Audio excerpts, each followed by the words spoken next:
Formula 4 car பந்தயத்தை நடத்துவதற்கான சான்றிதழ் பெற இரவு 8 மணி வரை அவகாசம் வழங்கப்பட்டிருக்கிறது. அண்மை செய்தியை பார்த்து வருகிறோம்.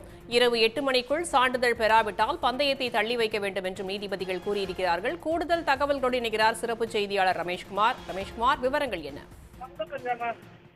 ஃபார்முலா 4 கார் பந்தயத்தை தொடங்குவதற்கு ஏற்கனவே சென்னை உயர்நீதிமன்றம் எந்த தடையும் இல்லை, கார் பந்தயத்தை தொடங்கலாம் என்று தெரிவித்திருந்தது. அதே வேளையில் சில நிபந்தனைகளை வைத்திருந்தது. அதுபடி போக்குவரத்து மாற்றங்களை பொதுமக்களுக்கு பாதிப்பில்லாமல் செய்ய வேண்டும். அதே போல அந்த ஃபெடரேஷன் ஆஃப் இன்டர்நேஷனல் ஆட்டோமொபைல் என்று சொல்லக்கூடிய சர்வதேச ஆட்டோமொபைல் அமைப்பினரும் அந்த அனுமதி சான்றிதழை பெற வேண்டும். அந்த சான்றிதழை இன்று 12 மணிக்குள் நம்ம எதிர்த்தரப்புக்கு சமர்ப்பிக்க வேண்டும் என்று தெரிவித்திருந்தது. இந்த நிலையில்தான் நேற்று மழை பெய்ததன் காரணமாக அந்த பணி என்பது சற்று தாமதமாக, அதாவது அந்த FIA அவர்கள் சோதனை செய்யக்கூடிய அந்த பணி என்பது சற்று காலதாமதமானது.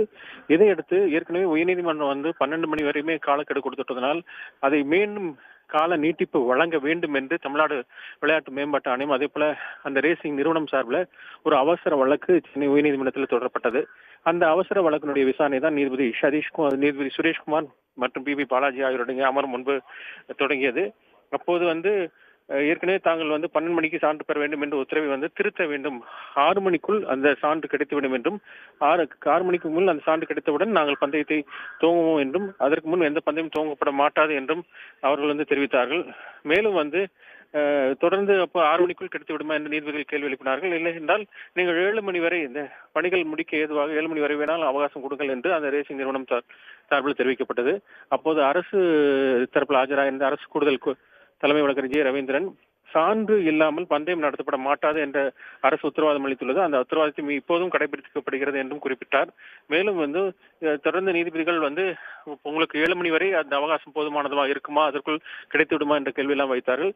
இதையடுத்து இறுதியாக மனுதாரர் தரப்பில், அதாவது அந்த ரேசிங் நிறுவனம் சார்பில் ஆஜரான PR ராமன் மூத்த வழக்கறிஞர் PR ராமன் 8 மணி வரை கால அவகாசம் கொடுங்கள், அதற்குள் நாங்கள் சான்று வந்துவிடும். ஏனென்றால் மழை காரணமாகவும் ஒரு வளைவு பகுதியில் அகலமான வளைவு பகுதியாக இருப்பதனால் சில பணிகள் அதை சுருக்குவதற்கான பணிகள் நடைபெற்று வருவதாகவும், அதனால்தான் காலம் ஏற்படுது என்றும், அந்த பணிகள் எல்லாம் முடிந்துவிடும் என்றும், எனவே அந்த சான்று கிடைத்துவிடும் என்று தெரிவித்தார். இறுதியாக நீதிபதிகள் அப்படி என்றால் நாங்கள் 8 மணி வரைக்கும், நீங்கள் 8 மணிக்குள் அந்த சான்று பெறுவதற்கான அவகாசத்தை நாங்கள் வழங்குகிறோம், அதற்குள் நீங்கள் சான்று பெற வேண்டும் என்றும் அவர்கள் தெரிவித்திருக்கிறார்கள். மேலும் 8 மணிக்கு மேல் கிடைக்கவில்லை என்றால் நீங்கள் வேணால் பந்தயத்தை தள்ளி வைக்க வேண்டும் என்றும் தெரிவித்தார்கள். ஆனால் அதற்கு ரேசிங் நிறுவனம் இல்லை கட்டாயம் அந்த 8 மணிக்குள் அந்த சான்று கிடைத்துவிடும், பந்தயத்தை திட்டமிட்டபடி தொடங்குவோம் என்று தெரிவித்திருக்கிறார்கள். இது தொடர்பான உத்தரவை நீதிபதிகள் தற்போது பிறப்பித்து வருகிறார்கள். தகவல்களுக்கு நன்றி ரமேஷ்குமார்.